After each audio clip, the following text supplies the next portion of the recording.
welcome to another Garage Time with Goody. Today what we're going to be doing is we're going to be changing out the inner and outer tie rod ends on a 2011 3.6 liter Dodge Avenger. Well, let's get to it.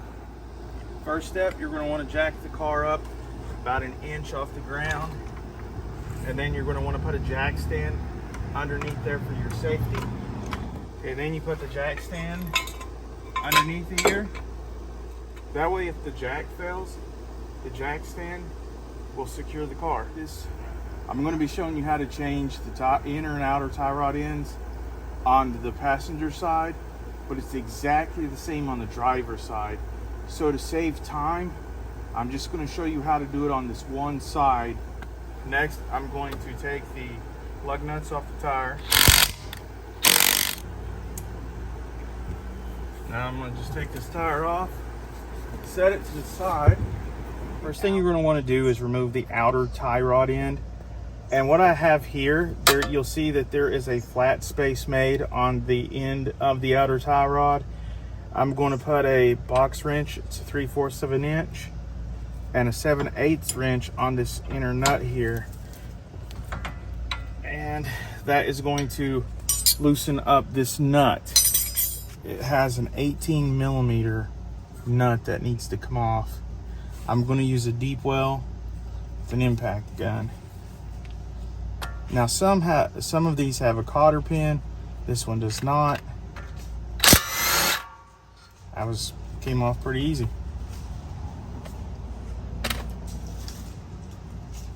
And you can see right there it's not wanting to come up. So I'm just going to use a hammer and slightly tap this until it comes out of there.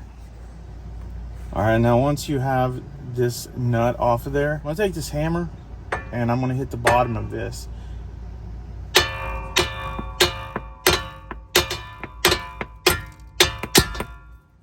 And eventually, you just have to have patience, it will come out of there. The inner tie rod is the one that's inside toward the inner part of the car.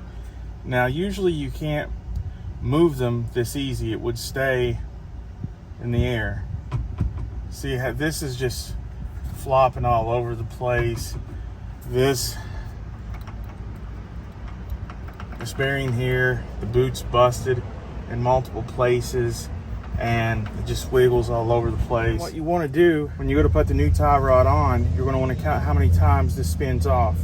1, 2, 3, 4, 5, 6, 7, 8, 9, 10, 11, 12, 13, 14, 15, 16, 17, 18, 19, 20, 21, 22, 20. You can see here that the outer tie rod is bad. You can see that the boot's busted. So once the outer tie rod is off, that gives us the room to use our tie rod removal tool. We're going to have to move this boot and pull it forward. You can see back in there, that is how far that rubber boot goes. There's a clip toward the end of my finger, and what you need to do is get a screwdriver. I'm going to use a flat screwdriver with an end that can fit in that clip, and then I'm just going to tilt the screwdriver. I'm going to tilt it to the left and have it open and release from the rubber boot. Then the metal clamp should open, releasing the rubber boot, and that should be the hardest thing about this whole job. All right, now that I have the clamp unfastened, we're going to pull this boot out. This right here was the metal clamp that was around the inner tie rod, and it's in this particular car, it goes farther back than the inner tie rod. And what I had to do to remove that boot was to go up in here with the regular screwdriver and then push this to the left, and it pushed this back and it opened up this clamp and then I was able to remove the boot. What I had to do was go by the local O'Reilly's and rent their tie rod in tool.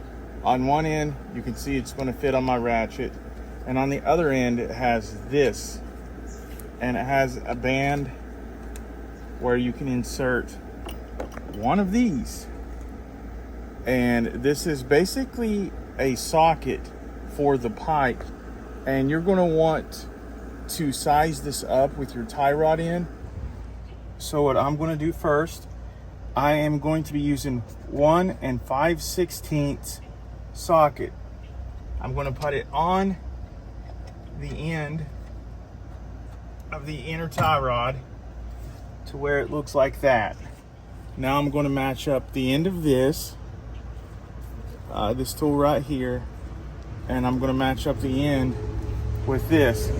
I'm going to slide it right over the tie rod, and then I'm going to slide it on here like this, and then it has a metal door that you close on the end. What I'm going to do, I'm going to put the breaker bar on this tool, push it to the left, and then it gave pretty quickly, and then I'm just going to turn this, and it should come off of that door that slides I was telling you about. I'm going to slide it off, and the inner tie rod should come right off. This is the new inner tie rod, and part number is EV800400. Now the parts will be the same from the left to the right, so it doesn't matter which one you use. I'm going to see if the size is different than the old one, because I'm getting ready to install it. Looks like it is. So it is not a 1 5/16. I'm going to keep that out though, because I'm going to be doing the driver's side after this. It looks like this one is 1 3/8. Looks like it fits over that pretty good, flush. So what I'm going to do, I'm going to go ahead and start this by hand on the rack back here. That's what it connects to, the steering rack. I'm going to put the 1 3/8 adapter onto the tie rod.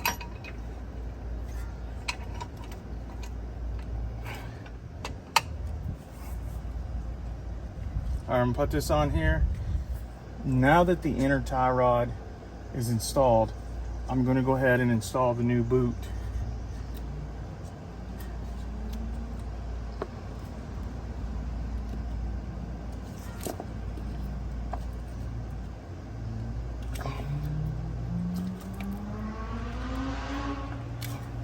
I'm going to push it on back until it goes over the steering rack where the other one was. Okay, this boot is going to be pushed back over top of the outer casing of the steering rack. It's kind of a little bit hard to get it over that, but if you have patience, you'll get it on there no problem. I didn't use the old retainer clip or anything. This boot was made to fit on snug and tight without it. So I'm taking the castle nut off of the new outer tie rod, which the old one didn't even have a castle nut, just had a regular one. The new one also has a place for a cotter pin, which is nice. Next thing we got to do is put the new nut on that came with the new inner tie rod. So 22 times.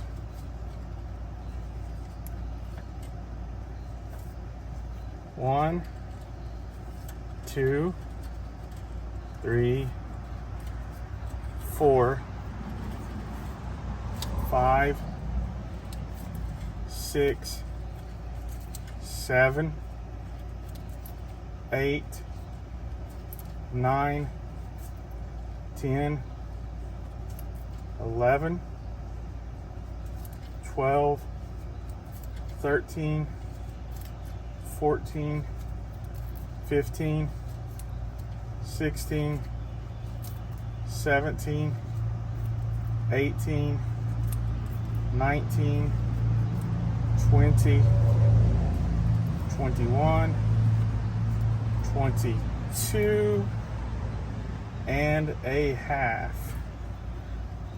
Then I'm going to then tighten this nut up against the outer tie rod right here, and then I'm going to push this up, this wheel knuckle, get it into the hole, and I'm just going to start the castle nut by hand. And what this allows me to do is to go ahead and tighten down, or is to go ahead and tighten the inner tie rod to the outer tie rod. The wrenches I used on the old one is the size of the new one. All right, I'm going to be tightening these down with a 3/4 and a 7/8, and I'll put the torque specs in the video description. Now I'm going to be tightening up this castle nut right here. Tighten it to where you can put the cotter pin in. Line it up with that cotter pin hole. And the last one didn't have a cotter pin, and this one does. And I'm going to put the cotter pin in. You see it goes all the way in just like that.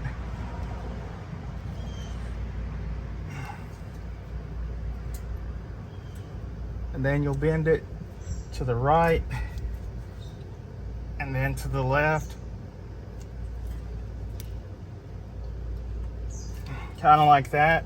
So now you see that the cotter pin is bent. What that does, this bolt ever loosens up. It's a safety measure that it can't come loose. I got one more thing to do.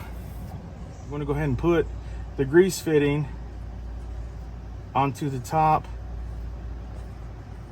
of the outer tie rod up here, and I'm going to tighten it down. And the last step is I'm tightening this grease fitting down 9/32 wrench.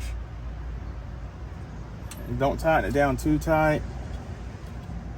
And then that is what there is to replacing the inner and outer tie rod ends. But you just repeat this step on the driver's side. It's exactly the same. And don't forget, after you put your tire back on, you want to drive to an alignment shop and get your car aligned. Other than that, you are done. I hope this video helps you out. Please smash that like button. Consider subscribing to my channel. And until next time, I'll see you later.